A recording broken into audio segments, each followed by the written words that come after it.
Part 2. మనం part 1 తెలుసుకున్నాం ఇంతకుముందే. ఏంటి మన టాపిక్ పేరేంటి?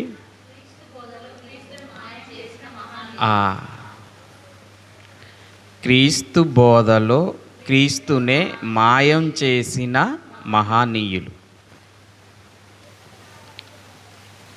క్రీస్తు బోధలో క్రీస్తునే మాయం చేసిన మహనీయులు.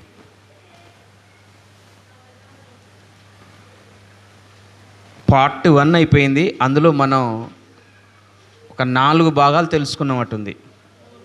3 భాగాలా? 3 భాగాలు తెలుసుకున్నాం.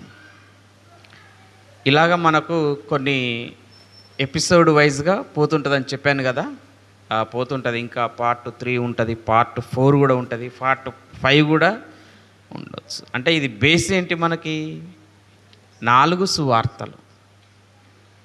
బేస్ ఏంటిది? 4 సువార్తలు. మత్తయి సువార్త, మార్కు సువార్త, లూకా సువార్త, యోహాను సువార్త. ఈ 4 సువార్తలను ఆధారం చేసుకొని ఈ 4 సువార్తలలో యేసుక్రీస్తు పలికిన మాటలనే మనం కన్సిడర్ చేస్తున్నాం, ఆలోచన చేస్తున్నాం. పరిశోధనాత్మకంగా వెళుతుంది ఇది. యాక్చువల్గా పార్ట్ 2 ఇంతకు ముందే చెప్పాలి నేను, పరిస్థితులు అనుకూలించలేదు. ఈ క్రీస్తు బోధలో క్రీస్తునే మాయం చేసిన మహనీయులు. క్రీస్తు బోధ ఎవరి బోధ? క్రీస్తు బోధ. క్రీస్తు బోధ ఎక్కడ ఉన్నది? మత్తయి సువార్త, మార్కు సువార్త, లూకా సువార్త, యోహాను సువార్తల్లో క్రీస్తు భూమి మీద ఉన్నప్పుడు చేసిన బోధ. క్రీస్తు బోధలో ఆయన తన గురించి ఏం చెప్పుకున్నాడో అది 4 సువార్తల్లో ఉంది. ఆ క్రీస్తు బోధలో క్రీస్తు ఏమై ఉన్నాడో మహనీయులు మాయం చేశారంట. మహనీయులు ఎవరు? మహనీయులు అంటే గొప్పవాళ్ళు, పేరుగాంచిన వాళ్ళు, కీర్తి పొందిన వాళ్ళు, నేమున్నటువంటి వాళ్ళు, గొప్ప సేవకులు. ప్రపంచంలో గొప్ప గొప్ప వాళ్ళు మహనీయులు అంటే పెద్ద సేవకులు, గొప్ప వాళ్ళు, వేల లక్షల సంఖ్యలో విశ్వాసులు ఉన్నవాళ్ళు. వాళ్ళ బోధలో క్రీస్తు ఏమయ్యాడు? మాయమైపోయాడు. మాయమైపోయాడంటే అర్థం ఏంటి? కనిపించకుండా పోయాడు, కనుమరుగైపోయాడు. అంటే క్రీస్తు తన గురించి వాస్తవికంగా ఆయన నోటి మాటల గుండా ఆయన గురించి ఏం చెప్పుకున్నాడో అది మహనీయులు దాన్ని మాయం చేసేసి కప్పేశారు దాన్ని. అసలు ఏమై ఉన్నాడు అని మనం ఆయన నోటి మాటల గుండా తన గురించి ఏం చెప్పుకున్నాడు అని మనం ఈ పరిశీలన ప్రారంభించాం. ఈ పార్ట్ 2లో మొదటి అంశంగా మనం తెలుసుకోవాల్సినటువంటి అంశం ఏంటంటే క్రీస్తు గొప్పతనం, క్రీస్తు యొక్క గొప్పతనం, ఔన్నత్యం. తన బోధలలో, తన మాటలో తన గొప్పతనం గురించి, తన ఔన్నత్యం గురించి, తన ఉన్నతమైన స్థితి గురించి తాను ఏం చెప్పుకున్నాడు అన్నది మనం మొదటి పాయింట్గా పరిశీలన చేద్దాం.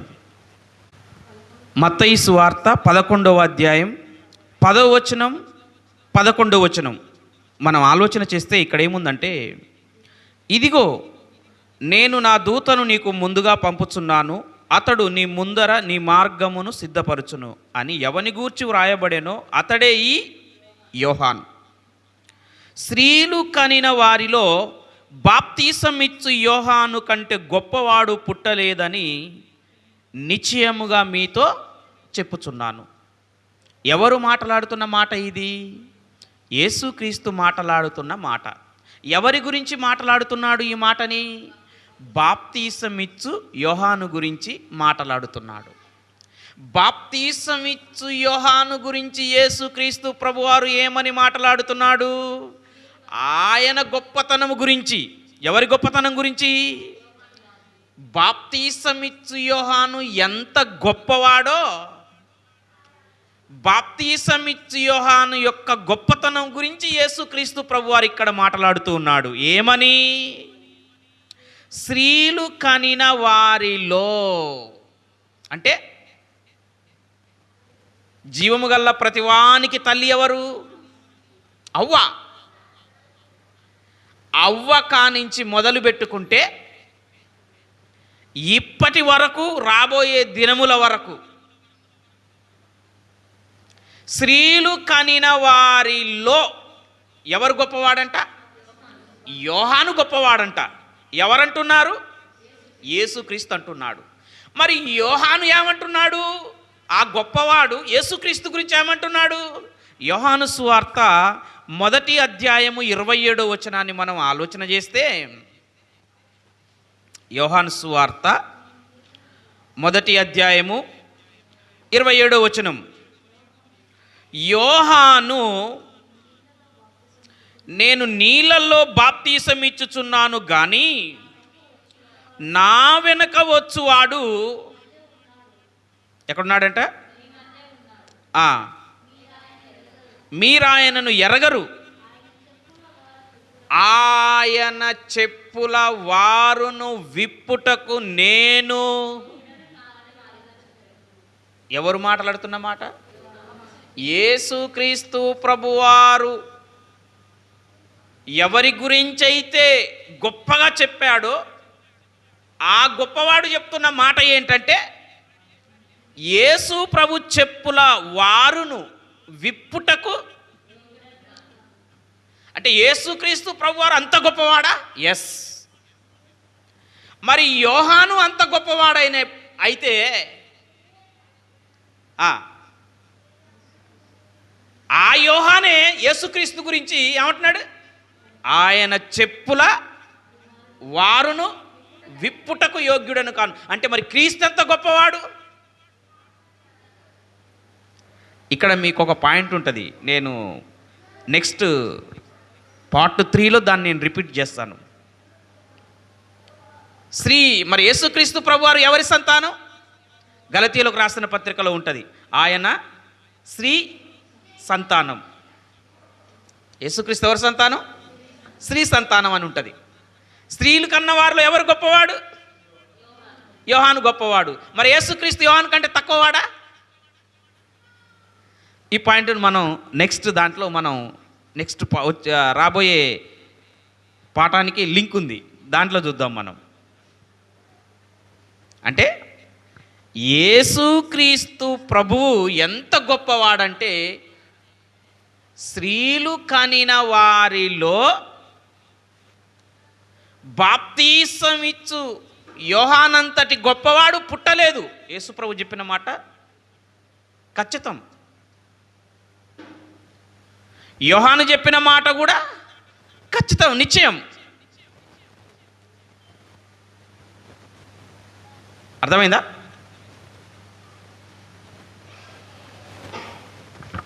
మత్తయి సువార్త 11వ అధ్యాయం 9వ వచనంలో యేసుక్రీస్తు ప్రభు మాట్లాడుతున్న మాట అక్కడ ఏమంటున్నాడు? మరియు ఏమి చూడవెళ్ళితిరి? ఆ ప్రజలతో అంటున్నాడు, ఏమి చూడడానికి వెళ్ళారు మీరు అరణ్యంలోనికి? ప్రవక్తనా? అవును, కానీ నేను ఎవరినంట? ప్రవక్త కంటే గొప్పవాణ్ణి. యోహాను కంటే గొప్పవాడు. ఇంకా ప్రవక్త కంటే గొప్పవాణ్ణి. ఎవరు మాట్లాడుతున్నారు ఈ మాట? యేసుప్రభువే కదా. నేను ప్రవక్త కంటే గొప్పవాణ్ణి. మత్తయి సువార్తలోని 12వ అధ్యాయం, మత్తయి సువార్త 12వ అధ్యాయం 41వ వచనంలో ఏముంది? యోనా కంటే గొప్పవాడు ఇక్కడ ఉన్నాడు. ఎవరు మాట్లాడుతున్న మాట అది? యేసుక్రీస్తు మాట్లాడుతున్న మాట. యోనా కంటే గొప్పవాడు ఎవరు? యేసుక్రీస్తు. 42వ వచనంలో సొలొమోను కంటే గొప్పవాడు. అర్థమైందా?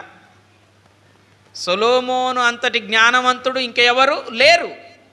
ఆయన కంటే గొప్పవాణ్ణి. స్త్రీలు కనిన వారిలో యోహాను కంటే గొప్పవాడు పుట్టలేదు. అర్థమైందా? ఆ గొప్పవాడే యేసు ప్రభు గురించి అంటున్నాడు. ఏమని? ఆయన చెప్పుల వారు నేను ఇప్పుటకు యోగ్యుడను కాను. అర్థమైందా? అంటే యోహాను కంటే గొప్పవాడు, ప్రవక్త కంటే గొప్పవాడు, యోనా కంటే గొప్పవాడు, సొలొమోను కంటే ఎవరు చెప్పుకున్నారు? ఇది యేసు ప్రభువే.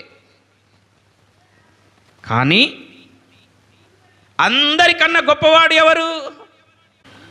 యోహాను సువార్త 10వ అధ్యాయం 29వ వచనం. వాటిని నాకిచ్చిన నా తండ్రి అందరికంటే గొప్పవాడు. అందరికంటే గొప్పవాడు ఎవరు? అందరికంటే గొప్పవాడు తండ్రి అయిన దేవుడు. అందరికంటే యేసుక్రీస్తు కంటే గొప్పవాడా? యేసుక్రీస్తు కంటే తండ్రి గొప్పవాడా? యోహాను సువార్త 14వ అధ్యాయం 28వ వచనం.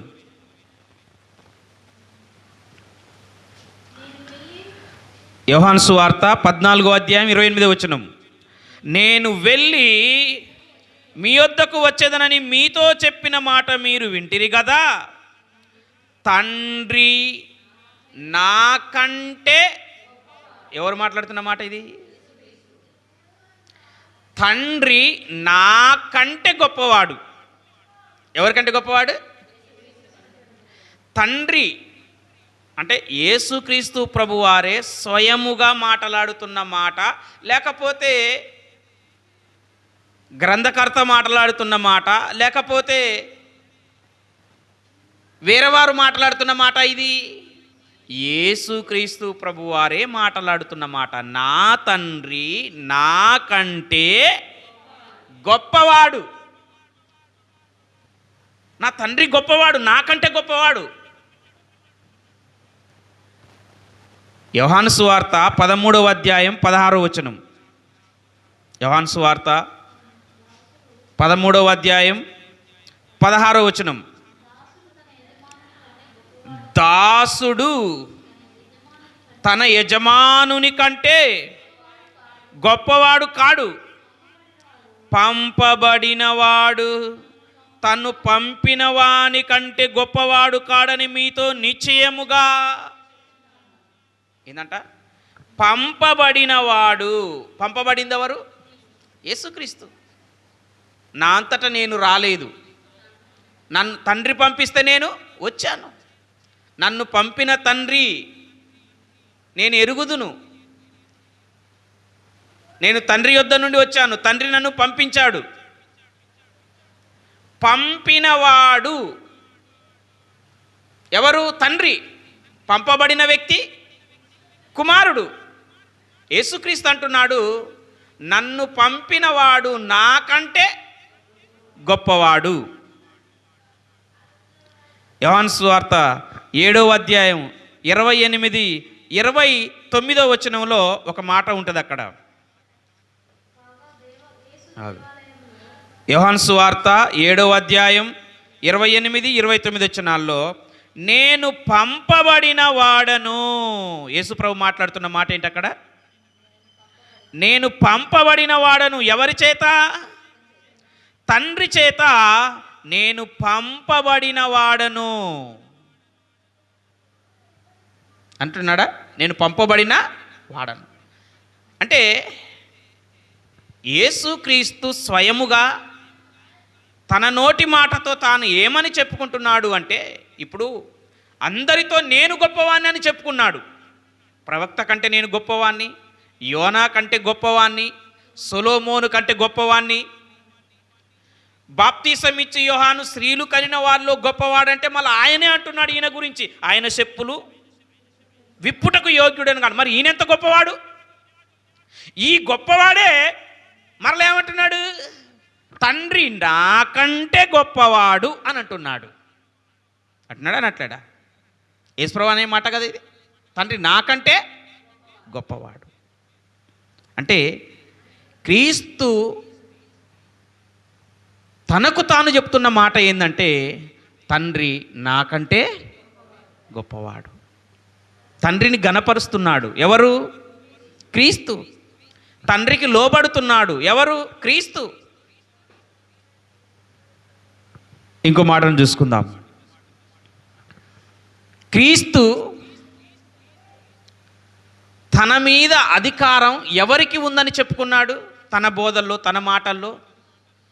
యేసుక్రీస్తు ప్రభువారు భూమి మీద ఉన్నప్పుడు తనపై, తన మీద అధికారం ఎవరికి ఉందని చెప్పుకున్నాడు? ఇప్పుడు యేసుక్రీస్తు ప్రభువారి బోధల్లో మనం పార్ట్ 1లో చూసినాం. ఏమని? క్రీస్తు కలిగి ఉన్న అధికారాలు మనం చూసాం. క్రీస్తుకు తన మీద అధికారం ఎవరికి ఉందని తను తాను చెప్పుకున్నాడు.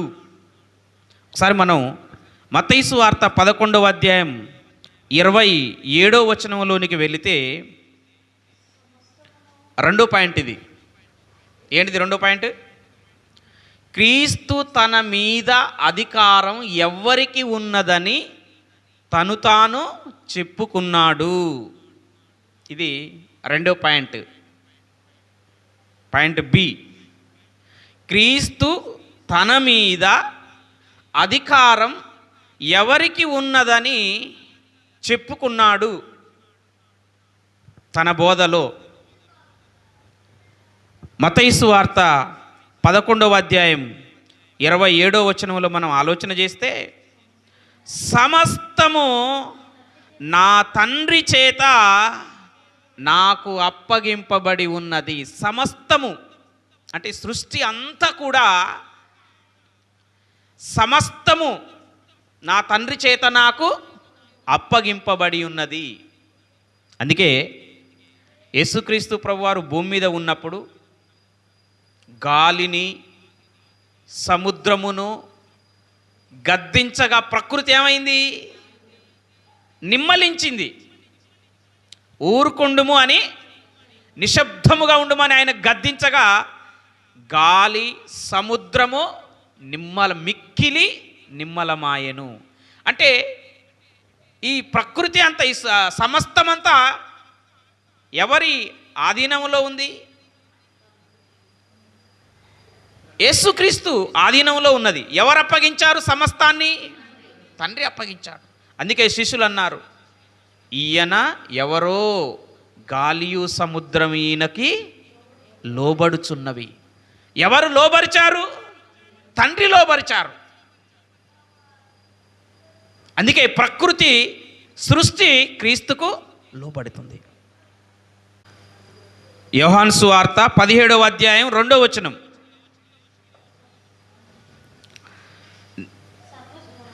ఏమన్నాడు ఇక్కడ? యేసుక్రీస్తు ప్రభువారు తండ్రికి ప్రార్థన చేస్తూ నీ కుమారుని మహిమపరచుమని చెబుతూ, సర్వ శరీరుల మీదను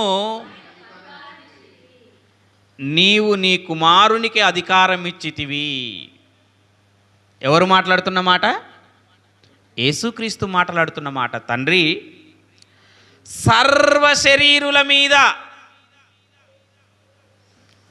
సర్వ శరీరుల మీద, మనుషులందరి మీద, సర్వ శరీరుల మీద నీవు నాకు అధికారం ఇచ్చావు. ఎవరిచ్చారు? తండ్రి ఇచ్చాడు.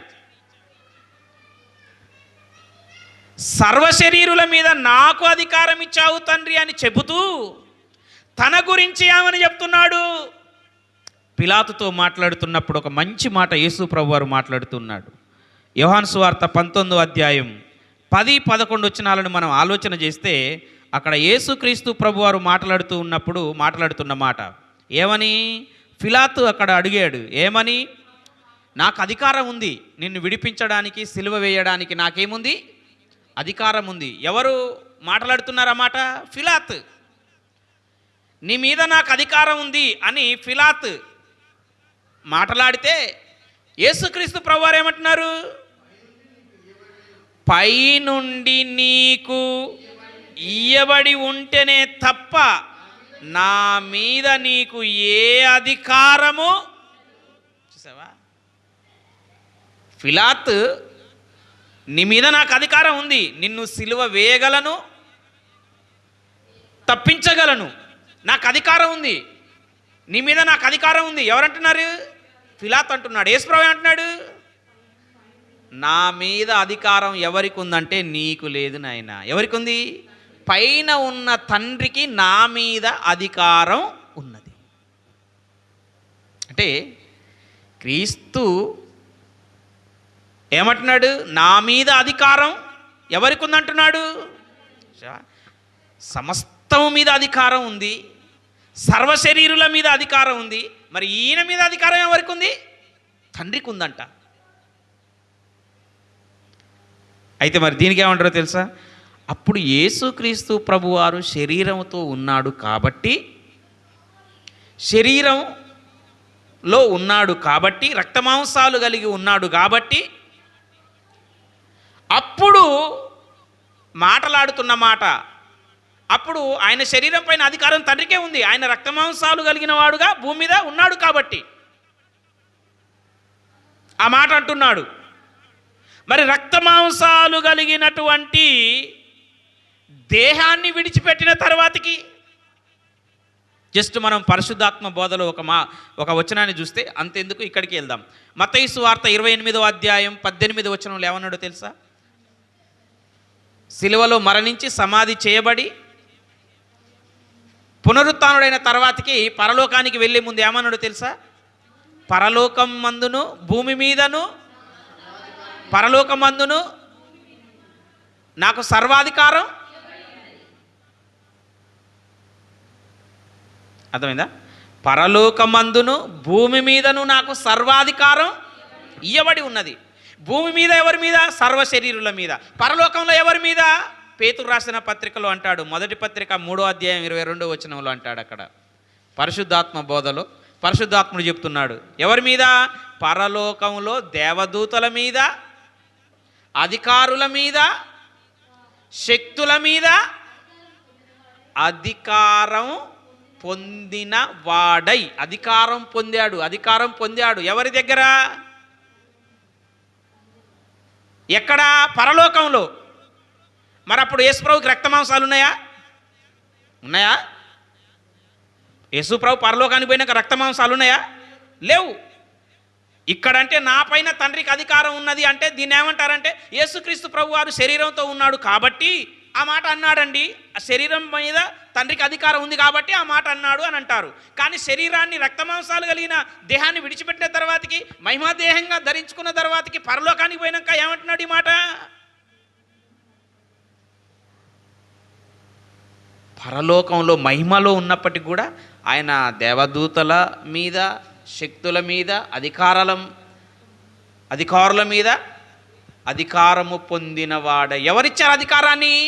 తండ్రి. అంటే తన పైన అధికారం, క్రీస్తు పైన అధికారం ఎవరిది? తండ్రిది. ఎవరు చెప్తున్న మాట ఇది? క్రీస్తు చెప్పుతున్న మాట. అంటే క్రీస్తుకు సమస్తం మీద అధికారం ఉంది, కానీ తాను తండ్రి అధికారానికి లోబడుతున్నాడు. మనం గమనించాలి. ఎవరి అధికారానికి లోబడుతున్నాడు? తండ్రి అధికారానికి లోబడుతున్నాడు. మనం గమనించాలి. 3వ పాయింట్ చూద్దాం. 3వ పాయింట్ ఏంటి?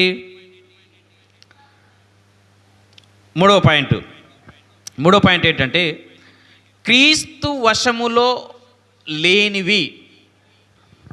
3వ పాయింట్, క్రీస్తు వశములో లేనివి లేదా క్రీస్తు స్వాధీనములో లేనివి, క్రీస్తు వశములో లేదా క్రీస్తు స్వాధీనములో లేనటువంటివి ఏంటవి? మార్కు సువార్త 13వ అధ్యాయం 32వ వచనములో కానీ, మత్తయి సువార్త 24వ అధ్యాయం 36వ వచనములో కానీ యేసుక్రీస్తు పలికిన మాట, ఒకసారి ఒక మాటను చూద్దాం. చూడండి, మార్కు సువార్త 13వ అధ్యాయం 32వ వచనాన్ని మనం ఆలోచన చేద్దాం. ఆ దినమును గూర్చియు ఆ గడియను గూర్చియు తండ్రి తప్ప ఏ మనుష్యుడైనను పరలోకమందలి దూతలైనను కుమారుడైనను ఎరగడు. ఏంటట? ఆ దినమును. ఏ దినం అది? రెండవ రాకడ. క్రీస్తు రెండవ రాకడ గురించి శిష్యులకు చెబుతూ ఆ దినమును గూర్చి తండ్రి తప్ప ఏ భూమి మీద ఉన్న ఏ మనుషునికి తెలియదు, పరలోకంలో దూతలకు తెలియదు, కుమారుడైనను ఎరగడు. అది ఎవరికి తెలుసు? తండ్రికి మాత్రమే తెలుసు. అది తండ్రి స్వాధీనంలో ఉన్నది, తండ్రి వశములో ఉన్నది. ఏ దినము కుమారుడు భూమి మీదకి రెండవ రాకడప్పుడు రావాలనో అది నా స్వాధీనంలో లేదు. దీనికి కొంతమంది ఏమంటారో తెలుసా? యేసు ప్రభుకు తెలుసు కానీ చెప్పలేదండి. ఎందుకు? ఆయన నాకు తెలుసు అంటే, ప్రభు ఆ దినం ఎప్పుడో చెప్పు ప్రభు అని అడుగుతారు. అందుకోసమే ఆయన నాకు తెలవదని చెప్పాడు. మీకు ఇంకో విషయం తెలుసా?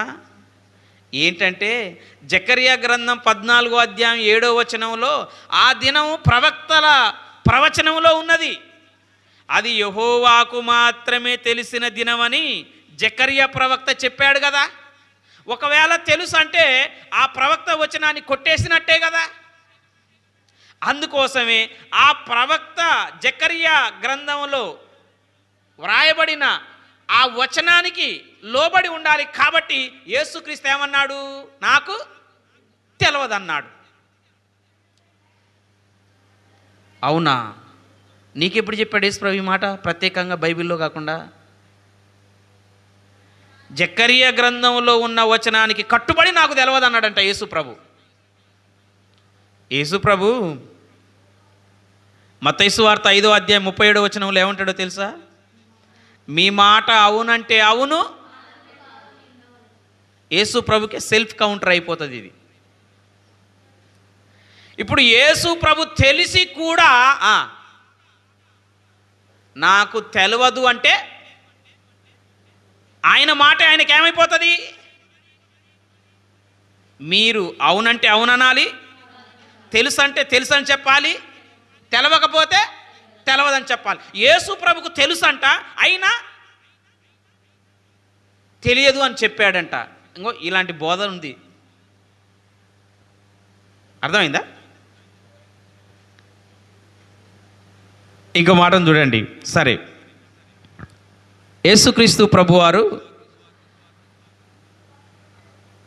భూమి మీద ఉన్నప్పుడు జెబెదయి కుమారుల తల్లి వచ్చింది. జెబెదయి కుమారుల తల్లి యేసు ప్రభు దగ్గరికి వచ్చి సాగిలపడి నమస్కారం చేసింది. చేసి ఆమె ఏమన్నదంటే, అయ్యా, నా కుమారులు ఇద్దరు, ఒకడు నీ కుడి పక్కన, ఒకడు నీ ఎడమ పక్కన కూర్చునే అవకాశం ఇవ్వయ్యా అని అడిగింది. ఎక్కడ ఉంటుంది ఇది? మత్తయి సువార్త 20వ అధ్యాయం 23వ వచనంలో మనకు ఈ మాట కనిపిస్తుంది.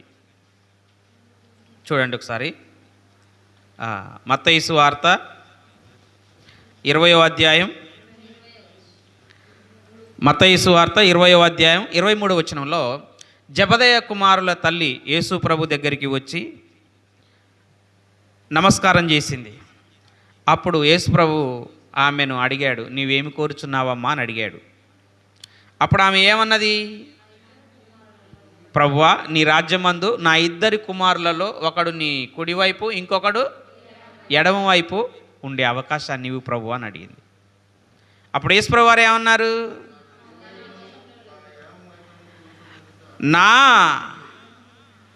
మీరేమి అడుగుచున్నారో మీకు తెలియదు. నేను త్రాగుబోవు గిన్నెలోనిది వీళ్ళు త్రాగగలరా అంటే ఏమన్నారు? మేము త్రాగగలమయ్యా అన్నారు. అంటే గిన్నెలోనిది త్రాగడం అంటే శ్రమలు. మేము త్రాగగలమయ్యా అన్నారు. అంటే యేసుక్రీస్తు పొందిన శ్రమలలో మీరు పొందగలరా అంటే పొందగలమయ్యా అన్నారు. అంటే అది ఏం చూపిస్తుంది? అపోస్తుల కార్యం 12వ అధ్యాయంలో యాకోబు గారు శిరచ్ఛేదనం చేయబడ్డాడు. జబదయ కుమారులలో ఒక కుమారుని పేరు యాకోబు, యోహాను, వాళ్ళిద్దరు. ఆ యాకోబు అపోస్తుల కార్యం 12వ అధ్యాయంలో శిరచ్ఛేదనం చేయబడ్డాడు. తాగగలమయ్యా అని అన్నారు కదా, ఆ మాట అక్కడ నిలబెట్టుకున్నారు వాళ్ళు. శిరచ్ఛేదనం చేయబడ్డారు. అప్పుడు యేసుప్రభు వారు ఏమన్నారు? మీరు త్రాగగలరేమో కానీ నా కుడివైపున ఎడమవైపున కూర్చున్న నిచ్చుట నా వశములో లేదు. మరి ఎవరి వశములో ఉంది? నా తండ్రి చేత అది ఎవరికి సిద్ధపరచబడుతుందో వాళ్ళు కూర్చుంటారు. ఏం ప్రభువా, నీ ఎడమవైపున నీ కుడివైపున కూర్చున్న నిచ్చుట నీ వశములో లేదా ప్రభు అంటే అవును లేదు. మరి ఇది ఏ ప్రవచనంలో ఉంది? సరే, అదంటే ప్రవచనం. మరి ఇది ఎక్కడ ఉంది? దీని గురించి ఏ ప్రవక్త ప్రవచించాడు? లేదని చెప్తున్నాడు. నా వశంలో లేదు. తండ్రి ఎవరిని కూర్చోబెడితే వాళ్ళే కూర్చుంటారు. అర్థమైందా? ఇంకొక మాట కూడా ఉంది. యేసుక్రీస్తు ప్రభు వారు సిలువలో మరణించి సమాధి చేయబడి ఆరోహణమైపోయేటప్పుడు శిష్యులు అడిగారు. అపోస్తుల కార్యం 1వ అధ్యాయం 7వ వచనంలో ఏమన్నారు? ప్రభువా, ఇశ్రాయేలుకు మరలా రాజ్యం అనుగ్రహించదవా అని అడిగారు. అప్పుడు యేసు ప్రభు వారు ఏమంటున్నాడు? కాలములు సమయములు తండ్రి తన స్వాధీనమందు ఉంచుకొని ఉన్నాడు. ఏంటంట? కాలములు సమయములు ఎవరి వశములో ఉన్నవాయి? నా వశములో లేవు. అక్కడ కూడా మరి అక్కడ ఎందుకు మాట్లాడుతున్నాడు? అక్కడ అలా మాట్లాడాలని ఏ ప్రవక్త ప్రవచించాడు? యేసుక్రీస్తు ప్రభువారు నేను వచ్చి ఆ దినము మనుష్య కుమారుని 2వ రాకడ దినము, అది తండ్రికి తప్ప ఎవరికి తెలియదు అని అన్నాడు. యేసు ప్రభువుకు తెలుసు కానీ చెప్పలేదు. ఎందుకంటే ప్రవక్తల వచనానికి కట్టుబడి ఉండాలి కాబట్టి, వాటిని కొట్టివేయకూడదు కాబట్టి తెలియదని చెప్పాడు అని అన్నారు. మరి ఇవన్నీ తెలియదు అంటుండు కదా. నా వశంలో లేదు కూర్చున్న నిచ్చుట అంటున్నాడు. సమయములు తండ్రి స్వాధీనంలో ఉన్నవి నా స్వాధీనంలో లేవు అంటున్నాడు. మరి అంటే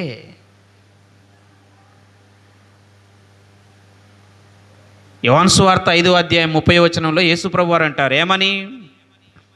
నా అంతటా నేను ఏమీ చెయ్యలేను. గుర్తుపెట్టుకోండి, నా అంతటా నేను ఏమి చెయ్యలేను. 8వ అధ్యాయం 28వ వచనంలో కూడా ఉంటుంది. యేసు ప్రభువారు మాట్లాడుతున్నాడు ఏమని? నా అంతటా నేను ఏమి చెయ్యలేను, నా అంతటా నేను ఏమి మాట్లాడలేను, నా అంతటా నేను ఏమి బోధించలేను. మరి ఎవరు? తండ్రి ఏది చెబుతాడో నేను అదే మాట్లాడుతాను. తండ్రి ఏమని చేయమని ఆజ్ఞాపిస్తాడో అదే నేను చేస్తాను. తండ్రికి ఎంత విధేయుడై ఉన్నాడండి యేసుక్రీస్తు ప్రభువారు. అంటే కాలములు సమయములు యేసుక్రీస్తు 2వ రాకడ ఎవరి వశములో ఉన్నవి? అవి తండ్రి వశములో ఉన్నవి. ఎవరు చెప్తున్నారు ఈ మాట? యేసుక్రీస్తే చెప్తున్నాడు. కానీ మనోళ్ళు ఏమంటారు? కొంతమంది ఇంకా వేరే వాళ్ళు సేవకులు ఏమంటారంటే యేసు ప్రభుకు అంతా తెలుసు అండి. అరే యేసు ప్రభు చెప్తున్నాడు రా నాయనాడా? యేసు ప్రభు చెప్తున్నాడా? పక్కోళ్ళు చెప్తున్నారా? లేకపోతే శిష్యులు చెప్తున్నారా? యేసు ప్రభుగా చెప్పేది. యేసు ప్రభుకు చెప్పుతున్నా కూడా దానికి ఎదురు కౌంటర్ ఆలోచన చేస్తారు. ఎందుకు? ఆయన చెప్తున్నాడు కదా, నాకు తెలియదు, తండ్రికి తెలుసు అంటున్నాడు. అయినా కూడా యేసు ప్రభువుకి తెలుసు అండి, ఎందుకు నువ్వు ఎదురు ఆర్గ్యుమెంట్ చేస్తావు? ప్రభు చెప్పిన మాటకు మనం విని లోబడాలి.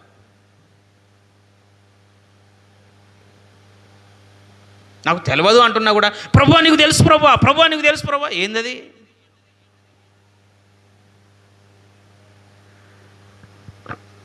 ఓకే, ఇంకో పాయింట్.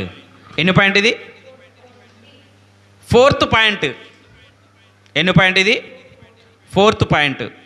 4th పాయింట్లో మనం చూడవలసిన అంశం ఏంటంటే, యేసు ప్రభువారు ఎవరిని స్తుతించాడు, ఎవరిని గణపరిచాడు, ఎవరిని ఆరాధించమని సూచించాడు, ఎవరికి కృతజ్ఞతాస్తుతులు చెల్లించాడు. యేసు ప్రభు ఎవరిని స్తుతించాడు? తాను భూమి మీద ఉన్నప్పుడు. మత్తయి సువార్త 11వ అధ్యాయం 25వ వచనం.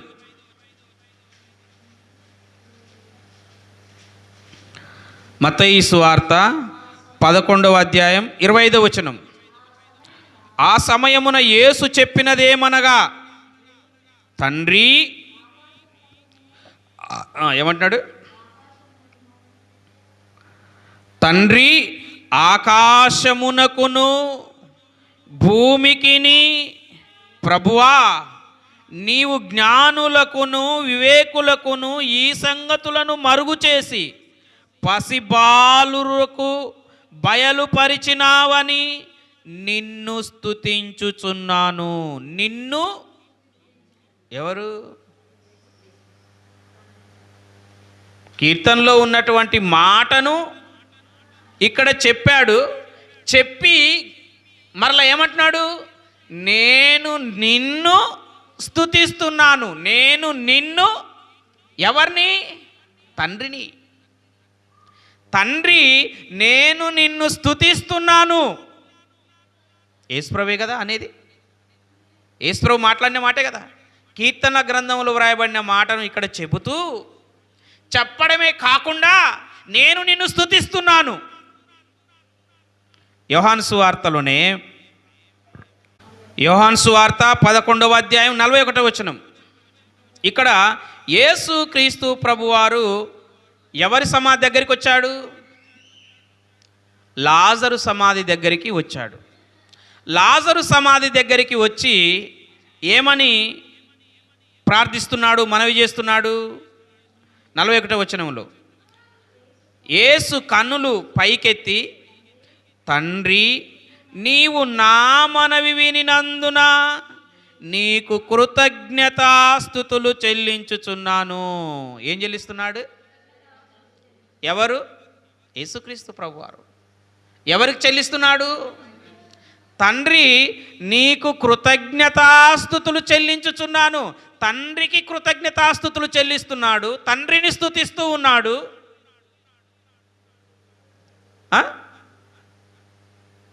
మత్తయి సువార్త 26వ అధ్యాయం 26వ వచనంలో కూడా యేసుక్రీస్తు సిలువ వేయబడే ముందు ఆ రోజు రాత్రి మేడగదిలో గిన్నె పట్టుకొని ఏం చేస్తున్నాడు? కృతజ్ఞతాస్తుతులు ఎవరికి చెల్లిస్తున్నాడు? తండ్రికి. కృతజ్ఞతాస్తుతులు చెల్లిస్తూ ఉన్నాడు. యోహాను సువార్తలోనే 8వ అధ్యాయం 49వ వచనాన్ని మనం ఆలోచన చేస్తే అక్కడ ఏముందో తెలుసా? నేను నా తండ్రిని ఘనపరుచువాడను. ఏమంటున్నాడు? నేను నా తండ్రిని, నేను దయ్యం పట్టిన వాడును కాను. అందరూ యేసుప్రభుని ఏమంటున్నారంటే అక్కడ, ఈయన దయ్యం పట్టినవాడు అంటున్నారు. కానీ యేసుప్రభు ఏమంటున్నాడు?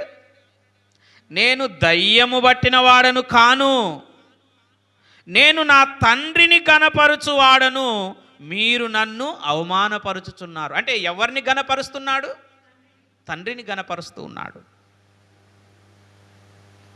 యేసుక్రీస్తు భూమి మీద ఉన్నప్పుడు పలుకుతున్న మాట, నేను తండ్రిని ఘనపరుస్తూ ఉన్నాను, తండ్రిని స్తుతిస్తూ ఉన్నాను, తండ్రికి కృతజ్ఞతాస్తుతులు చెల్లిస్తున్నాను. సమరయ స్త్రీ దగ్గర ఏమంటున్నాడు యేసుప్రభువు వారు? యోహాను సువార్త 4వ అధ్యాయంలో 23-24 వచనంలో, అమ్మా ఒక కాలం వస్తుంది, ఆ కాలమందు ఈ పర్వతం మీదనైనను యెరూషలేములోనైనను ఇందా మీరు తండ్రిని ఈ పర్వతం మీద యెరూషలేములో మీరు తండ్రిని ఆరాధింపరు, మరి ఎక్కడ ఆరాధిస్తారు? చూడండి, యోహాను సువార్త 4వ అధ్యాయం 23-24 వచనంలో సమరయ స్త్రీతో యేసుక్రీస్తు ప్రభువారు మాట్లాడుతున్న మాట ఇది. అమ్మా ఒక కాలం వస్తుంది, నా మాట నమ్ము, నా మాట నమ్ము, యథార్థముగా ఆరాధించువారు ఆత్మతోనూ సత్యముతోనూ తండ్రిని ఆరాధించు కాలము వచ్చుచున్నది. ఎవరిని ఆరాధించే కాలం? ఎవరిని ఆరాధించే కాలం? తండ్రిని ఆరాధించే కాలం వచ్చుచున్నది. అది ఇప్పుడు ఇక వచ్చే ఉన్నది. ఎందుకంటే యేసుక్రీస్తు శిలువ మరణం పొందిన తర్వాతకి, ఆరోనుడై పరలోకానికి పోయిన తర్వాతకి, పరిశుద్ధాత్ముడు పెంతెకొస్తు పండుగ దినాన దిగినప్పుడు, సంఘం స్థాపించబడ్డప్పుడు సంఘం ఏం చేస్తుంది? తండ్రిని ఆరాధన చేస్తుంది. అది చెప్తున్నాడు యేసుక్రీస్తు ప్రభువారు. అది ఇప్పుడు వచ్చే ఉన్నది. తండ్రిని ఆరాధించువారు అలాంటి వారే కావాలని కోరుతున్నాడు. దేవుడు ఆత్మ గనుక, తండ్రి ఆత్మ గనుక ఆయనను ఆరాధించువారు. ఎవరిని ఆరాధించువారు? మరి ఇప్పుడు క్రీస్తుని ఆరాధన చేస్తున్నారు అందరూ. క్రీస్తుని ఆరాధించాలా, తండ్రిని ఆరాధించాలా? తండ్రిని ఆరాధించాలి. ఎవరు చెప్తున్నారు ఈ మాట? క్రీస్తు చెప్తున్నాడు. ఏమని చెప్తున్నాడు? అమ్మా తండ్రిని ఆరాధించే కాలం వస్తుంది, అది ఇప్పుడు వచ్చే ఉంది, సమీపంలో ఉంది. నేను మరణం చెంది పునరుత్థానుడు అవ్వడమే లేటు, తర్వాతకి పరిశుద్ధాత్ముడు వస్తాడు, సంఘం స్థాపించబడుతుంది, సంఘం ఆరాధన చేస్తుంది. సంఘం ఎవరిని ఆరాధన చేయాలి? తండ్రిని ఆరాధన చేయాలి. ఇప్పుడు సంఘం ఎవరిని ఆరాధన చేస్తుంది? క్రీస్తుని ఆరాధన చేస్తుంది. ఆరాధన నా యేసయ్యకే. యేసయ్య ఏం చెప్పిండు? తండ్రిని ఆరాధించండి అమ్మా అని చెప్పాడు. తండ్రిని పక్కన పెట్టేశారు. ఎవరిని ఆరాధన చేస్తున్నారు? క్రీస్తు బోధలో మాయం చేసిందంటే ఇగో ఈ అంశాలే. క్రీస్తు ఏమై ఉన్నాడో తాను చెప్పుకున్నాడు, దాన్ని మొత్తం మాయం చేశారు. తండ్రిని మాయం చేశారు, క్రీస్తును తండ్రిని చేశారు. తండ్రిని మాయం చేశారు, క్రీస్తును తండ్రిని చేశారు. మరి క్రీస్తు ఏం చెప్పాడు? తండ్రిని ఆరాధించండి, తండ్రిని ఆరాధించండి, తండ్రిని ఆరాధించండి. భూమి మీద ఉన్నప్పుడు క్రీస్తు ఎవరిని స్తుతించాడు? ఎవరిని గణపరిచాడు?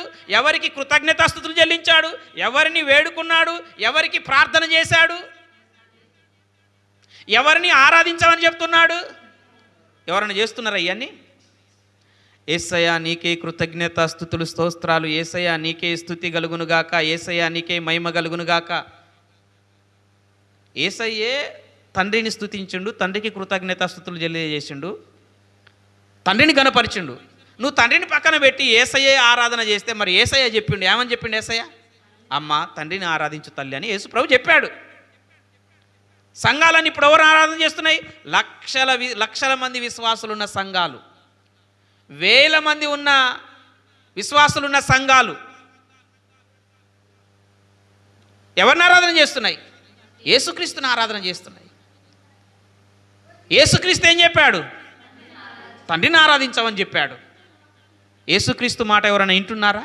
అందుకే యేసుక్రీస్తు ప్రభువారు ఏమన్నారు? వీళ్ళు నన్ను వ్యర్థంగా, నన్ను కాదు ఆరాధన చేసేది, తండ్రిని ఆరాధించారు. యేసు ప్రభు ముందే చెప్పాడు. చెప్పినా చెప్పలేదా? ఏమన్నాడు? నన్ను ఆరాధన చేసేది, ఆరాధించేది నన్ను కాదు. ఎవరిని ఆరాధన చేయాలి? క్రీస్తు ద్వారా, క్రీస్తు నామములో, క్రీస్తును బట్టి ఎవరిని ఆరాధన చేయాలి? తండ్రిని ఆరాధన చేయాలి, తండ్రిని గణపరచాలి, తండ్రిని స్తుతించాలి, తండ్రికి కృతజ్ఞతాస్తుతులు చెల్లించాలి. క్రీస్తు చెప్పిపోయాడు కదా తన బోధల్లో.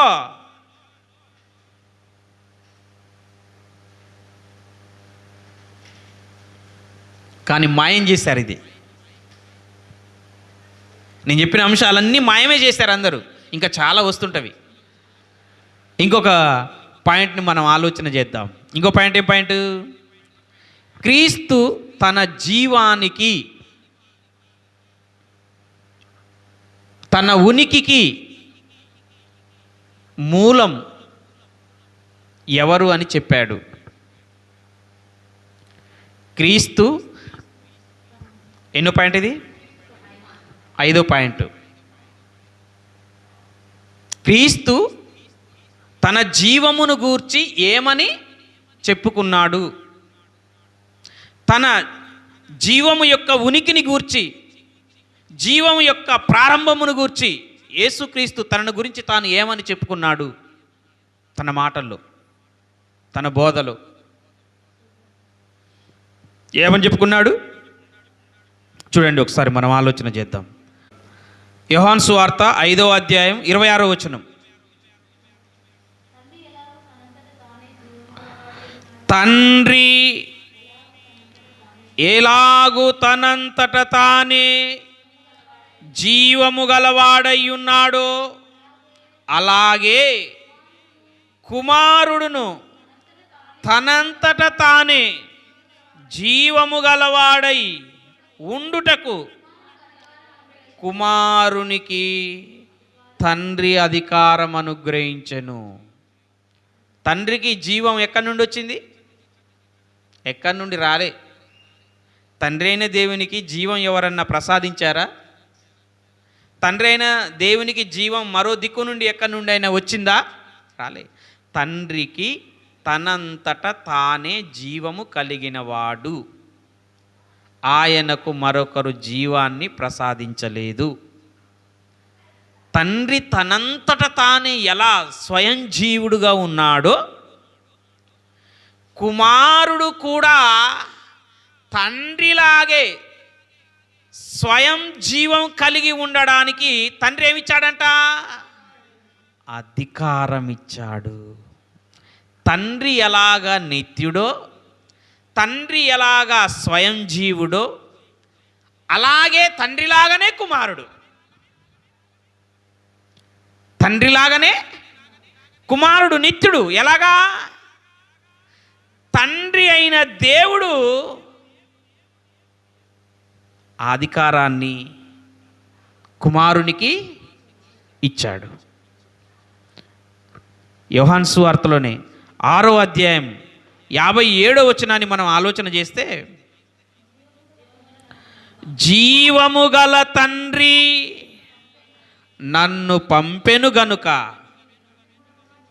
నేను తండ్రి మూలముగా జీవించినట్టే నన్ను తినువాడు నా మూలముగా జీవించును. ఏందంట? ఎవరు పంపారు? జీవము గల తండ్రి నన్ను పంపాడు.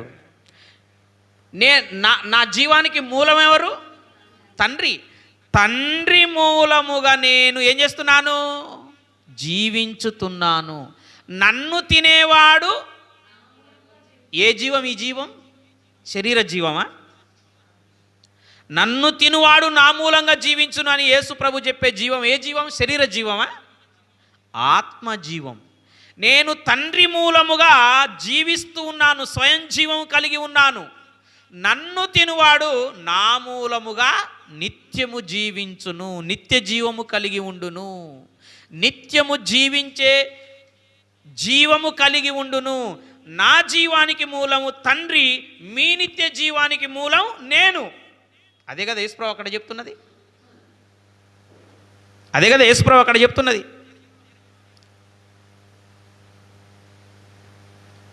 యేసుక్రీస్తు ప్రభువారు భూమి మీద ఉన్నప్పుడు ఏమన్నాడంటే, నేను నా ప్రాణమును పెట్టుటకు మరలా దాన్ని తీసుకొనుటకు నాకేముంది?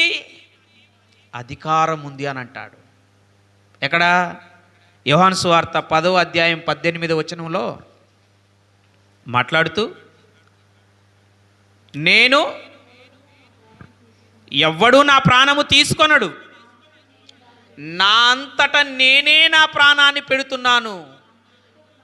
దాన్ని పెట్టుటకు నాకు అధికారము కలదు, దానిని తీసుకొనుటకు నాకు అధికారము కలదు. చూసావా? నా తండ్రి వలన నేను ఈ ఆజ్ఞ పొందాను. అంటే నేను పెట్టగలను, తిరిగి నేను దాన్ని తీసుకోగలను. అధికారం నాకుంది. ఎవరిచ్చారు అధికారాన్ని? తండ్రి నాకు ఇచ్చాడు. చూసావా? ప్రతి దాని దగ్గర ఎవరిని మెన్షన్ చేస్తున్నాడు? ఎవరి గురించి చెప్తున్నాడు? చూసావా? ప్రతిదాని దగ్గర క్రీస్తు ఎవరి గురించి చెప్తున్నాడు అంటే తండ్రి తండ్రి తండ్రి నాకు ఇచ్చాడు, తండ్రి నాకు ఇచ్చాడు. దాన్ని పెట్టుటకు, తిరిగి తీసుకున్నటకు తండ్రి నాకు అధికారం, ఆజ్ఞ ఇచ్చాడు. ఆయన ఆజ్ఞలో ఏమున్నది? యోహాను సువార్తలోని 12వ అధ్యాయం 50వ వచనంలో అంటాడు, నా తండ్రి ఆజ్ఞ నిత్య జీవమని నేను.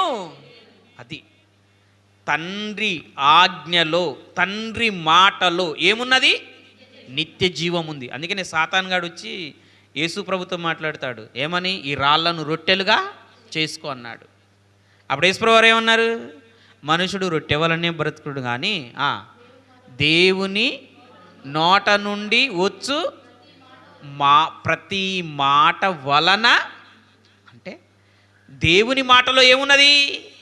జీవముంది. దేవుని ఆజ్ఞలో ఏమున్నది? జీవముంది. నా తండ్రి ఆజ్ఞలో, నా తండ్రి మాటలో జీవమున్నది. అంటే యేసుక్రీస్తు తన ఉనికిని గూర్చి, తనలో ఉన్న జీవమును గూర్చి, దానికి ఆధారము ఎవరు అంటే, దానికి మూలం ఎవరు అంటే నా తండ్రి అని ఎవరు చెప్తున్నారు? యేసుక్రీస్తు చెప్తున్నాడు. యేసుక్రీస్తు మాటను నమ్మటమే మనకి నిత్య జీవం. అంతేగాని క్రీస్తు మాటను నమ్మకుండా ఎవరో చెప్పినటువంటి బోధకుల మాటలు నమ్మకూడదు. బైబిల్లో యేసుక్రీస్తు ప్రభువారు ఏం చెప్పాడో ఆ మాటలనే మనం నమ్మాలి. నా జీవానికి మూలం తండ్రి. తండ్రి ఎలాగ స్వయంభవుడో, స్వయం జీవుడో, నేను అలా స్వయం జీవం కలిగి ఉండడానికి తండ్రి నాకేమిచ్చాడు? అధికారం ఇచ్చాడు. నా ప్రాణాన్ని సిలువలో పెట్టాను, తిరిగి దాన్ని నేను తీసుకుంటాను. కానీ మళ్ళీ ఏం చెప్పాడు? తీసుకునే అధికారం తండ్రి ఇచ్చాడు. ఇంకేంది? ఇంత స్పష్టంగా యేసు ప్రభు వారు చెప్తున్నప్పుడు యేసు ప్రభు మాటను నమ్మడానికి మనుషులకు ఏం రావడం లేదు? మనసు రావడం లేదు. ఎందుకు రావడం లేదు? సాతానుగాడు వారికి ఆ మనసు కలగజేయడం లేదు. ఎందుకు కలగజేయడం లేదు? ఎందుకంటే సాతానుగాడు ఒక్కడే నరకంలో గాలటం వానికి ఇష్టం లేదు. కాబట్టి గుర్తుపెట్టుకోండి, యేసుక్రీస్తు భూమి మీద ఉన్నప్పుడు చేసిన బోధల్లో ఏమేం చెప్పాడు? గొప్పతనం. నా తండ్రి నాకంటే గొప్పవాడు అని చెప్పాడు. యేసు ప్రభువే నా తండ్రి గొప్పవాడు అని చెప్పినాక లేదు లేదు లేదు, యేసు ప్రభు తండ్రి కన్నా తక్కువవాడు కాదు. యేసు ప్రభు తండ్రి కంటే గొప్పవాడని చెప్తావా, లేకపోతే తండ్రి అంతటి గొప్పవాడని చెప్తావా? యేసు ప్రభు చెప్పింది చెప్పు, దాంట్లో కలపగాకు తీసేగాకు. నా తండ్రి నాకంటే గొప్పవాడని చెప్పాడు, అది నువ్వు చెప్పరాదు. ఎగస్ట్రా బోధలు ఎందుకుగా?